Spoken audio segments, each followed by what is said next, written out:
Hello, everyone. I'm just waiting for the video to buffer. Pretty low tech here, and I love it.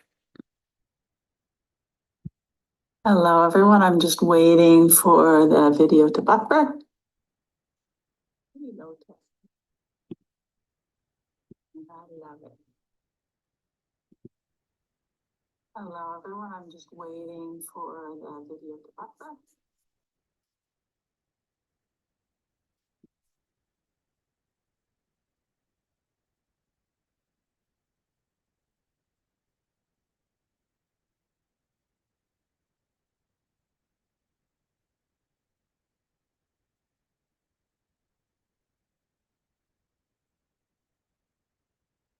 Well, welcome, everyone.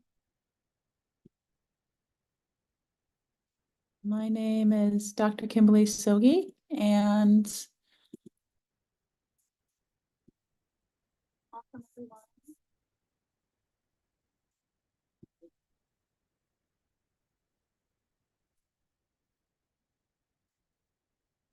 For the video to buffer.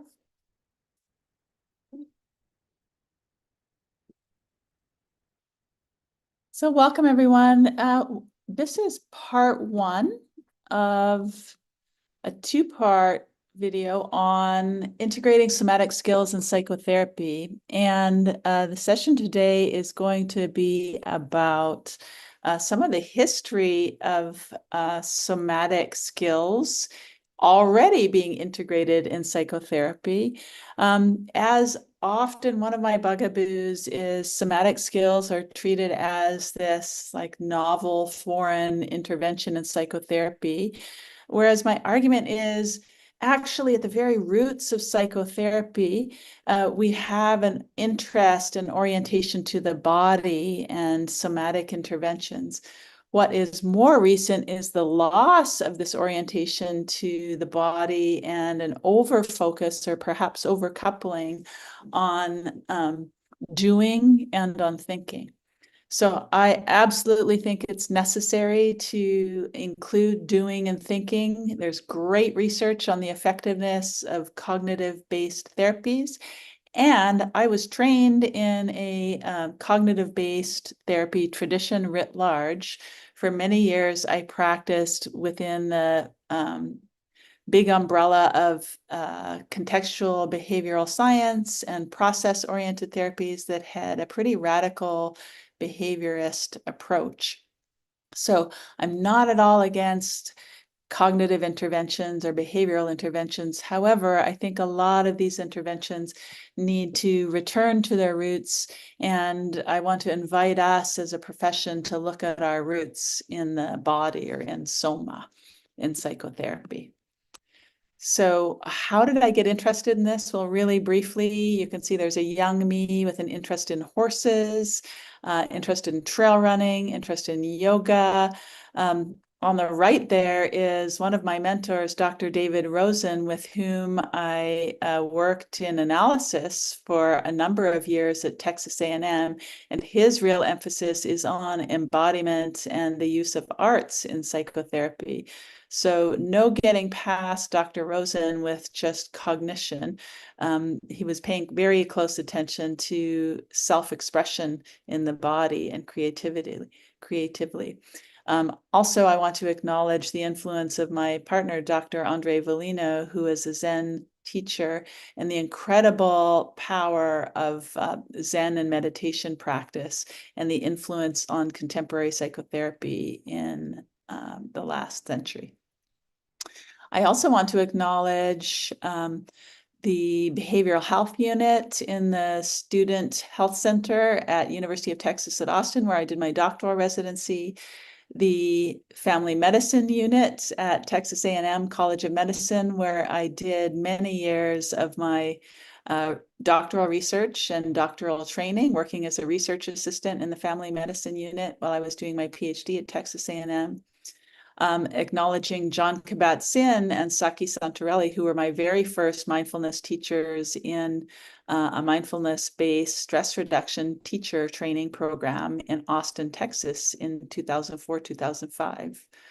I also want to acknowledge the team in the musculoskeletal unit at Alberta Children's Hospital and all the patients and their families there who taught me so much about the importance of stress management and mindfulness in navigating chronic illness and amputations in a pediatric population. Incredible courage, incredible mind-body integration in both the professional team and in the patients and their families there.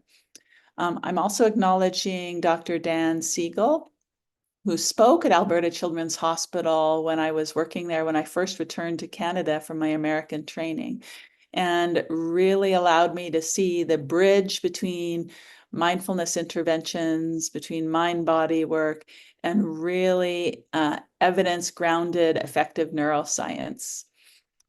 More recently, I've explored and trained a lot in the Somatic Experiencing Institute, particularly offering gratitude to Urs Mensch and the Norway group of somatic experiencing practitioners who really helped me to see the integration of process-based and contextual behavioral science with somatic interventions. So what I'm offering here is definitely rooted in many streams of wisdom and evidence.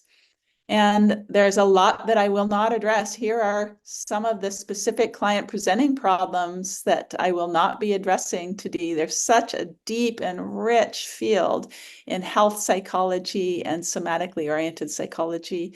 And I really think we've only just tapped the top of the iceberg in terms of the potential for mind-body interventions to affect all of these specific client problems. I also want to acknowledge there's so many great somatically oriented interventions, even coming from traditional medicine or more traditional psychology, work in health psychology on behavior patterns in nutrition and eating and exercise and neuromuscular retraining, health psychology interventions for neurological, musculoskeletal, and metabolic syndromes. Even the more recent work on hot-cold therapies, on pain management programs. There's so much that we're not talking about today. I want to just address really simply how someone who is offering psychotherapy currently, who's maybe been trained in a rather traditional psychotherapy training program, whether it's more CBT oriented or more person-centered, but I think there's a deficit in a lot of our training programs in addressing somatic information and understanding how we can easily integrate this into the therapeutic process for clients' benefit. So we'll talk a little bit today about some of the history of the body and psychotherapy, because my argument is that this is not new, what we're doing when we address somatic skills in psychotherapy. It's in fact going back to our very roots, the ancestors in psychotherapy. Then I want to just touch briefly on some relevant contemporary research, kind of the psychophysiological rationale behind why we would want to focus on somatic skills in psychotherapy, whatever your theoretical orientation. I've done another video in part 2 that is more addressing breath and breath awareness, mindfulness of body, some of the somatic experiencing exercises. So if you're interested in going directly to the interventions, just feel free to skip ahead. What I probably won't get to talk about in either of these videos, I may do a third one on ethical issues in integrating somatic skills in psychotherapy. Lots of great work to be done here. So I first want to acknowledge that the history of working with the body and psychotherapy is actually at the very foundation of psychotherapy. So we can see, even in the work of Jean-Martin Charcot, who was a French neurologist and a professor of anatomical pathology, how much focus there was on the body. He's considered the founder of modern neurology.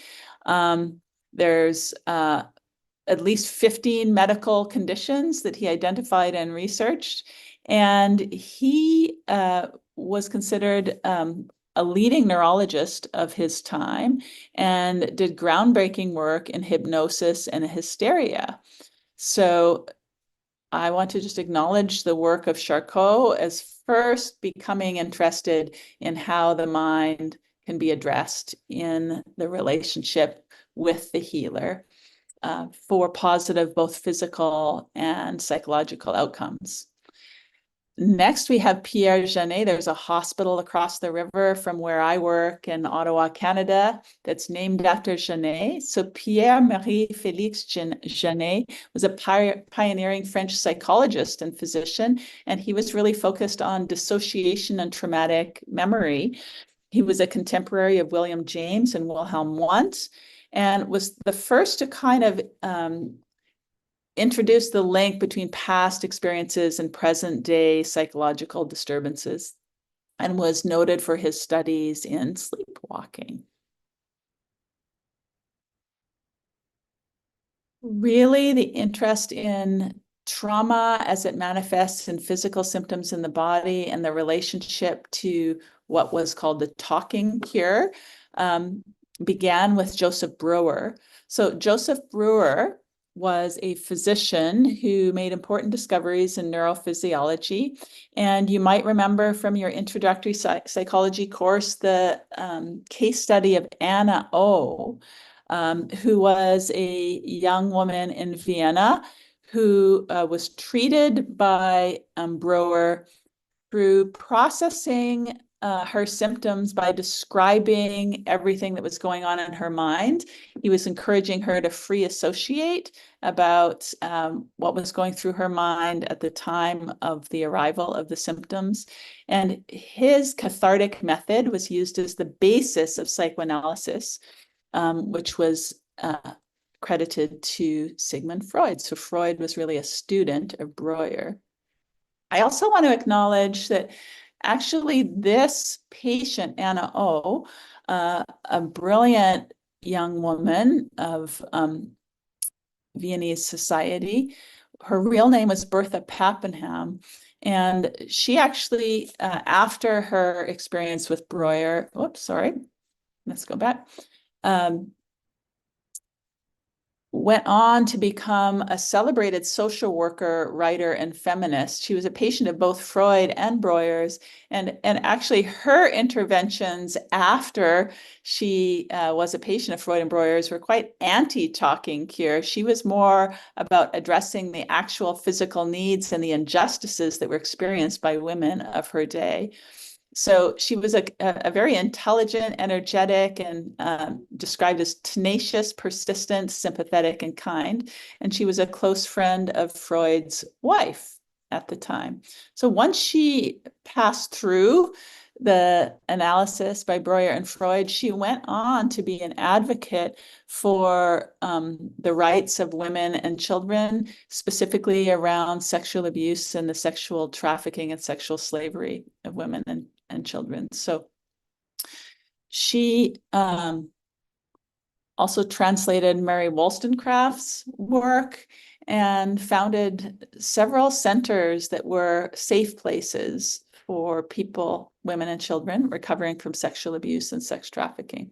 So I just want to name her because I think it was actually her body, her insights into her body, her intelligence, and also her empowerment in reaching out and compassionately making a difference for other women and children that make her a very significant contributor to the history of psychotherapy, even though she's rarely given any credit other than being a patient. In addition to Freud, you notice I'm not focusing on him so much, but on the lineage before Freud. We have Hippolyte Bernheim and Benjamin Rush. So Bernheim was an enthusiastic investigator of hypnotism and became a well-known authority in this field. And he is a significant influence on Sigmund Freud, who visited Bernheim in the late 1800s and witnessed some of his experiments.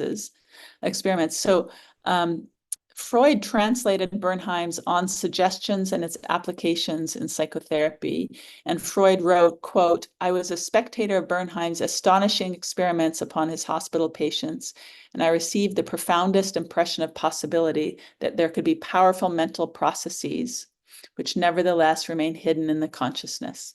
So very significant contributor to understanding the psychological processes underlying physical symptoms. Then we also have Benjamin Rush, who was considered the founder of modern psychiatry. And he labored for many years with patients who were then considered insane at the Pennsylvania hospital, and was an advocate for humane treatment, and felt that mental disorders were just as important to address in the healing arts as physical ones. So he didn't have that mind-body split that many people today have. He held that insanity often came from physical causes. And the idea at that time was a huge step forward, that there was a possession for people who exhibited mental illness symptoms.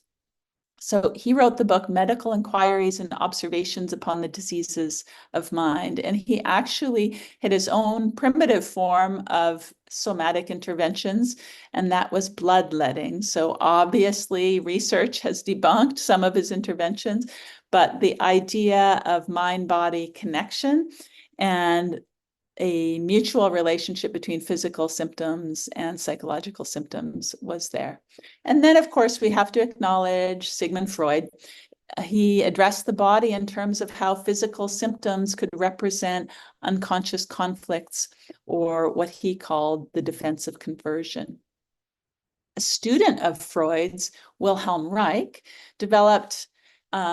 didn't go so much the talking cure direction. He developed a very body-oriented psychotherapy where he argued emotional blocks could lead to physical tension, called muscular armor. So Reich's psychotherapy methods included the importance of attending to breathing and doing physical movement exercises to release blocks of tension in the body. It gets increasingly more interesting as we come more into the contemporary world. So Alexander Lowen, who was alive until 2008, developed bioenergetics, which combined the traditional, as far as it could be considered traditional for about 100 years of practice, talking psychotherapy with physical activities like stretching, movement, and posture to address both the mental and the physical aspects of psychological system. So what is interesting about him, he was quite radical given his era, that he believed the key to existential well-being is the syncing of the mind and body in orgasm. And I'm not sure there are many people who would disagree with him today, actually, that orgasm is the complete syncing of the mind and body. Now we have Fritz Perls, and for those of you from Ottawa, our own Sue Johnson, the developer of emotion-focused therapy, trained in the Gestalt tradition, which was developed by Fritz Perls. And Fritz emphasized awareness, which included awareness of the body, encouraging a full experience of emotions and sensations in therapy as important processes for psychotherapeutic progress.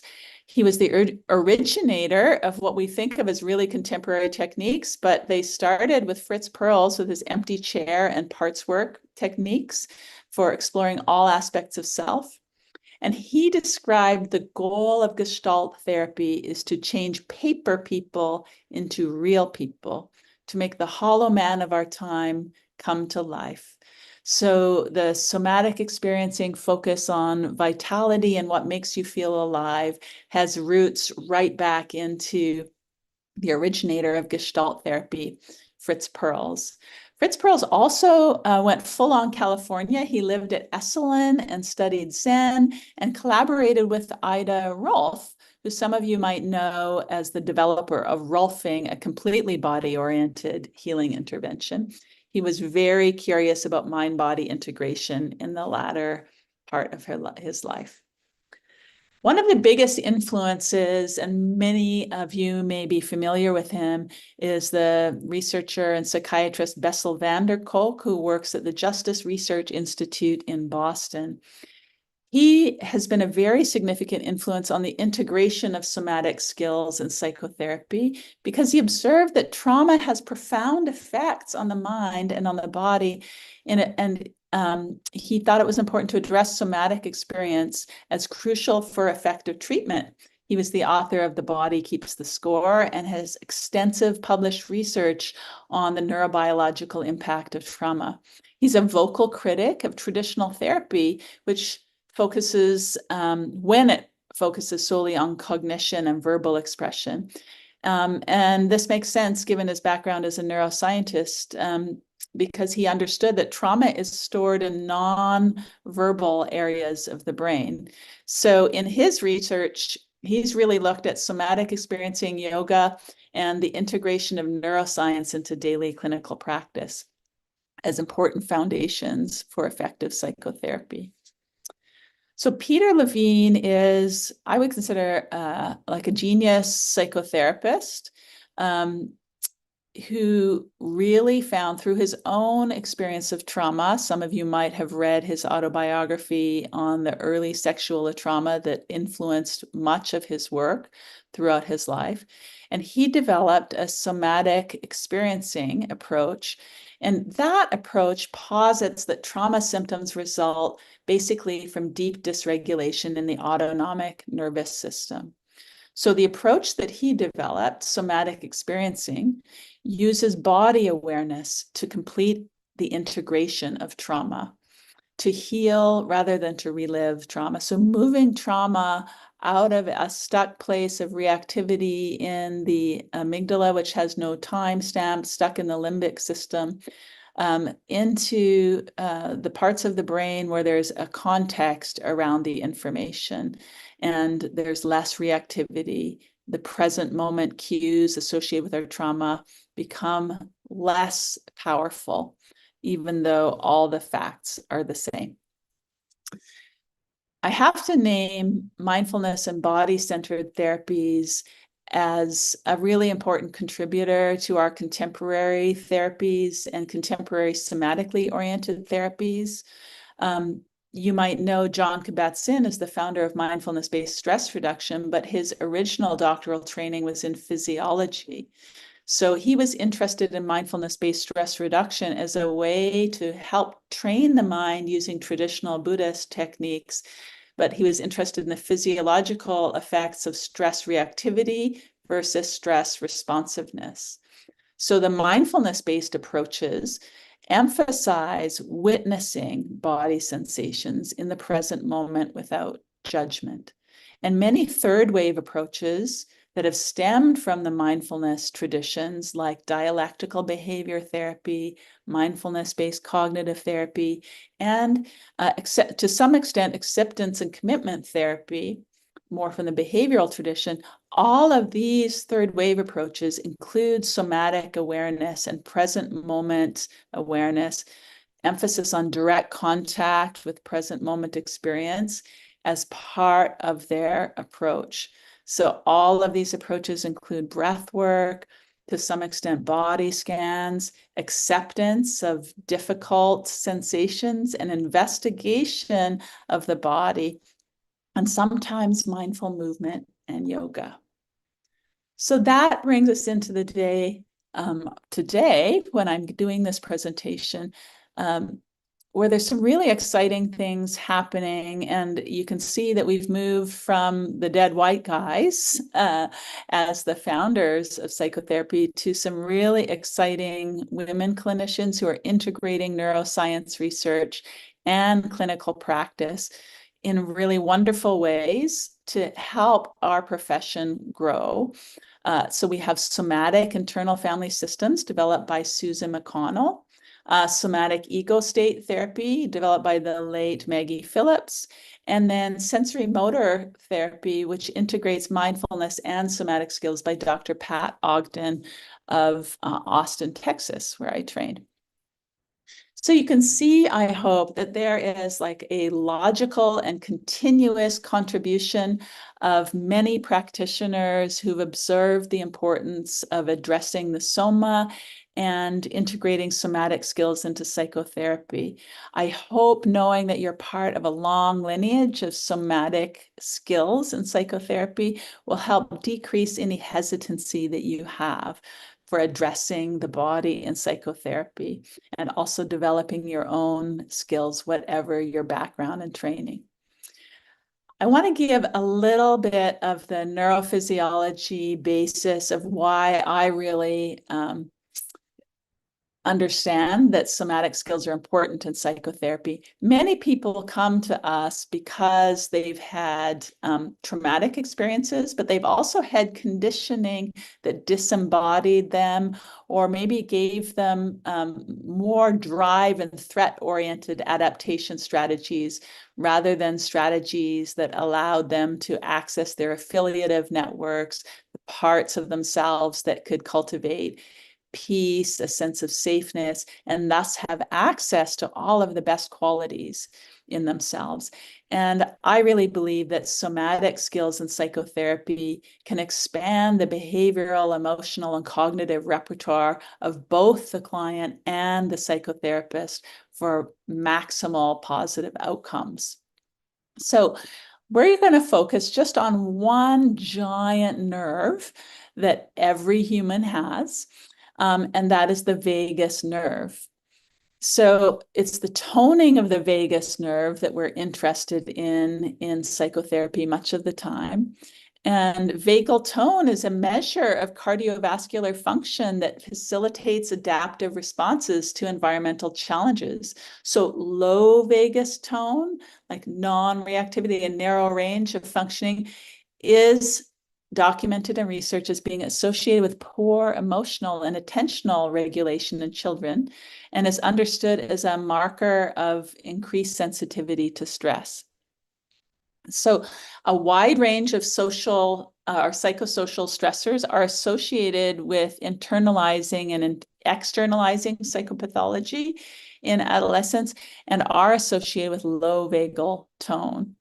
So it's not just adolescents, it's adults who have this experience of being affected by psychosocial stressors and having physical impacts of low vagal tone from that. And this is why we think part of the reason that people with low vagal tone have higher exposure to other illnesses, not exposure, but higher incidence rates of other illnesses, is there are multiple systems in the body that are affected by the functioning of the vagus nerve. So you can see in the left-hand column, the vagus nerve exiting right at the base of the skull, and immediately there are ganglion or branches of the vagus nerve that are connected to the larynx, to the pharyngeal nerves, and to the heart. So perhaps you've worked with clients who, when you ask them how they feel, they say, I have a lump in my throat, or I can't speak, or there's a constriction in my throat. This makes a lot of sense. It's a stress response in the larynx and in the throat associated with the vagus nerve. Maybe you've recalled the language of someone saying, oh, it broke my heart, or it made my heart race, or my heart was all aflutter. Well, this is a good description of the stress response of the heart. Notice how the vagus nerve directly connects to the aortic arch there. And then on the right-hand side, you can see how deeply integrated the vagus nerve is with the heart, the lungs, all the gastrointestinal systems, the large and small intestines, the sexual organs. This is a very important nerve that is communicating not just from the brain to the body, but communicating from all the organ systems in the body back to the brain. Looking at the importance of the vagus nerve for stress resilience, we can see that it's being reflected in the current research that's being done for long duration space missions. Now, these missions are a huge challenge because they are a significant stress on astronauts' physiological adaptability. They're being pulled out of the environments in which humans have evolved for millennia. And this research is on transcutaneous vagus nerve stimulation, which is looking at ways to validate biomarkers for monitoring the effects of the body in space, but also to address heart rate variability and the autonomic nervous system challenges caused by long duration space missions. And they want to see the impact of vagus nerve stimulation on cognitive, psychological, and physiological functioning, and especially autonomic nerve system functioning, given the stress of these extreme environments. So this will be pretty essential for anyone who's planning on immigrating to Mars or wanting to work out on a remote space station. I would like to argue, rather than looking at mechanical means or planning to move to Mars, how about we just work on our own planet and actually accessing some of the ancient practices that work extremely well for regulating the vagus nerve? But that's super interesting. So here is just some of the research. This is part of an amazing research series, 3-part series on the vagus nerve and vagus stimulation that was put out from researchers in Florida. And in this series, they really talk about, how this, what they call the great wandering protector of the body, comprises this amazing neuroendocrine immune network that maintains homeostasis in the body and has bidirectional neural connections between multiple brain regions. So the vagus nerve we can consider is like a control center that integrates interoceptive information from all these organ systems with appropriate adaptive modulatory feedback loops. So what's really interesting about the vagus nerve is most of the vagal nerve fibers are unmyelinated. So like if you remember your early psychology classes, the myelination is like the fat nodules around many nerves. So the vagus nerve is unmyelinated and it comes directly from the visceral organs. So these fibers play a really important role in like the somatic, sensory, motor, and parasympathetic innervation. And I just want to note that heart rate variability is one measure of vagal tone. So we don't need to have a transcutaneous vagal nerve stimulation machine in order to regulate our vagus nerve or to get a measure of vagal tone. If you're kind of a data geek, any one of these watches, this is mine. It's a Garmin that measures my heart rate variability every day.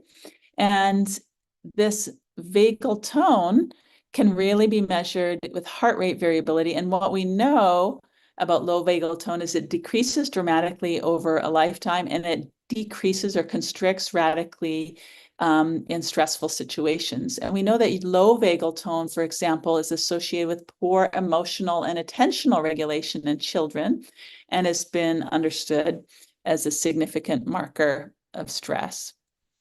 So let's take a look.